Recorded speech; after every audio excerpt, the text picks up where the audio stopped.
Tell me if this is a good idea for a series. A 1950s-style sitcom starring Hitler and Eva Braun, who live in a suburban household next to their Jewish neighbors. Are you kidding me? It's a great idea. Not for a television series, but for an episode of my DVD-R Hell show. There have been a handful of shows that were canceled after the airing of only one episode. The 1969 show Turn On was discontinued by affiliates midway through its first broadcast. Some of the other one-episode wonder series include the Brian Bosworth show Lawless, Bochco's Public Morals, South of Sunset starring Glenn Fry, and several reality shows that I really don't give a shit about. But it was the 1990 Galaxy British television series Heil, Honey, I'm Home that proved to be arguably the most controversial of them all. I can't imagine why. At the start of the DVD, we catch the tail end of whatever was being aired right beforehand. If you want to know why these actors look disturbed and senile, it's because their show was the warm-up act for Heil, Honey, I'm Home. And pay attention to these actors' names, by the way, because after this series, it's highly likely they used an alias for the rest of their careers. Well, regardless of whether the show is good or bad, it can still have a catchy theme song, so what's this one like? Heil, honey. Heil, honey. Heil, honey. Heil, honey. Heil, honey. Hello. I'm home. Not instantly forgettable, I guess. I don't think I'll be using that one as the theme to any one of my shows. Heil, honey, I'm home! Hey, congrats, they have a title. And it's still nothing more than just a really stupid pun. This is Hitler and Eva, as if I had to introduce them. Isn't it obvious who they are? You must be real mad at me, honey. I'm a very, very bad Hitler. Because he killed millions of people. Also, what accent is he using? Ava, babe, please. I'm the Fuhrer. I'm a busy man. I can't just walk off the job at 5 o'clock. He sounds like the offspring of Ralph Cramden and a Wiener Schnitzel. Right off the bat, we pick up on what is going to be the entirety of this show. World War II in-jokes. On Monday, you had to meet with Goebbels. On Tuesday, von Ribbentrop. On Wednesday, Klaus Katzenjammer. I hate it when shows name drop. Hitler and Eva argue back and forth like they're in a sitcom. A sitcom starring a genocidal dictator. Come on, honey. Don't get sour. And don't think you can smooch round me like that, Adolf Hitler. So, how much longer till they kill themselves? At least they get along sometimes. Here comes the tickle monster. If you're trying to get me to like Hitler, it's not working. A majority of the episode's plot has to do with Hitler anticipating the arrival of British Prime Minister Neville Chamberlain. That and being annoyed by his neighbors. Wait for it, the Goldensteins. What is it, honey? It's the Goldensteins. They say this show was cancelled for being in poor taste. I'm not seeing it. When I finally get to invade Poland, who'll be the first to know? The Poles? No! Rosa Goldenstein! Right. Nothing says comedy like Crystal Knocked. The Goldensteins, by the way, are your typical retro sitcom neighbors that would have been perfectly happy living next to the Achmonics or the Jeffersons. Arnie Goldenstein, you are a slob. Whatever happened to the glamour? Where did the romance go? How do I know where you put things? I can't even find my shirts. This scene is succeeding at making me think the Ropers could have been worse. Hitler, meanwhile, is trying to keep things under wraps about Chamberlain. And remember, don't tell Rosa Goldenstein. Because he hates the Jews. Ava's got more important things to worry about, though, like the meatloaf. Say, do you think just about the most important person in Europe would like my meatloaf? Me and my big mouth. Adolf will kill me. Not if you kill yourself first. But before long, Ava spills the beans about Chamberlain in the form of charades. Bethel, Chapel, Raffle, Neville. Oh, Neville! What, you don't know the answer? Clearly, it's classic character actor Neville Brand from That Darn Cat. Rosa herself now has to promise not to talk about Chamberlain. You didn't tell me, honey. Swear to it.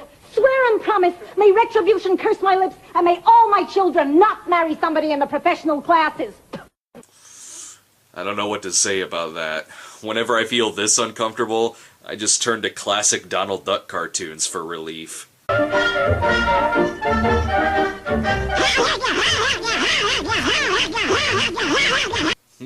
Thank you.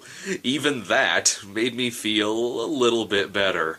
Things start getting really wacky when Rosa finds out Chamberlain is single, so she and Mr. Goldenstein agree to set up Neville with their niece Ruth, who has been living with them. A nice sweater, Adolf. It's true what they say. When you dress Hitler up in a nice sweater, he's still fucking Adolf Hitler. This whole show is like looking into Norman Lear's fever dreams. When the Goldensteins arrive at Hitler's dinner, Adolf becomes afraid Rosa knows of Chamberlain's visit. You know, it's not like this show is taking place in any realistic form of history. What's it matter if she does know? You don't know Neville Chamberlain is coming here to Germany? She knows. That's something I always wanted to see. Hitler breaking the fourth wall. This is what we do. We get the Goldensteins tipsy so they fall asleep. Then we can bundle them back to their apartment. What could be simpler? The dummy who thought of it. Got a better plan. Yeah, we go in there and we punch their heads together. Oh, that looked like a Nazi salute. This show hasn't name-dropped in a while. Let's remedy that. Hi, Hitler here. No, Bob Hitler. Who do you think? Oh, it's you, Joe, yeah? Joe Goebbels. Hi, Joe. Oh, Joseph Goebbels, the Reich Minister of Propaganda who advocated the speedy procedure of the final solution. Oh, this is gonna be zany. Goebbels has Chamberlain held up at the airport, which Hitler has to take care of, leaving his neighbor to act drunk. No, it's not a monkey. It's Ruth. You're so in love. It's not rude. It's your mother. A sitcom character who hates his mother-in-law? Haven't seen that before. How can a sitcom about Hitler still be a freaking cliche? Soon after, Hitler arrives with Chamberlain. Apparently they came from the Ministry of Silly Walks. I don't know what's worse, the World War II puns, or Chamberlain singing I'm a Little Teapot. I'm a little teapot sword. There's my spouse. After that comedic interval, it's down to business as Chamberlain wants Hitler to agree not to invade Europe. It's just that I feel, well, we all feel, that you have been rather a naughty boy. All this Czechoslovakia nonsense, eh? Oh, come on, Neville. It was just having fun. Oh, yes. Yeah, like when you had 1,300 Czechs executed.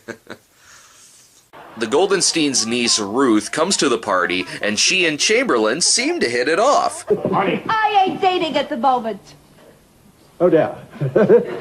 But it gets a little awkward when Chamberlain finds out Hitler has been hiding his plans to invade Europe all along. You're mad, that's what you are. You are raving mad. No, don't try and deny it. You are a very, very naughty little Hitler. Yes, he's naughty. Calling Hitler naughty is like calling Gacy finicky. But to save face with Chamberlain, Hitler signs the peace agreement, and all ends happily with Hitler and Ava. Because if there's one story that I wanted to have a happy ending, it's one starring Hitler and Ava Braun.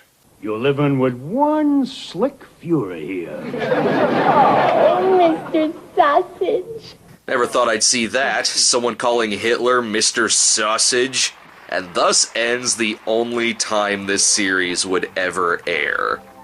I'm not saying that Nazis or Hitler himself could never be satirized or put in some kind of comedic light. I get it, the show is a parody. It's just not a very good one. Look at classics like The Producers or The Great Dictator, or even sketches on Monty Python.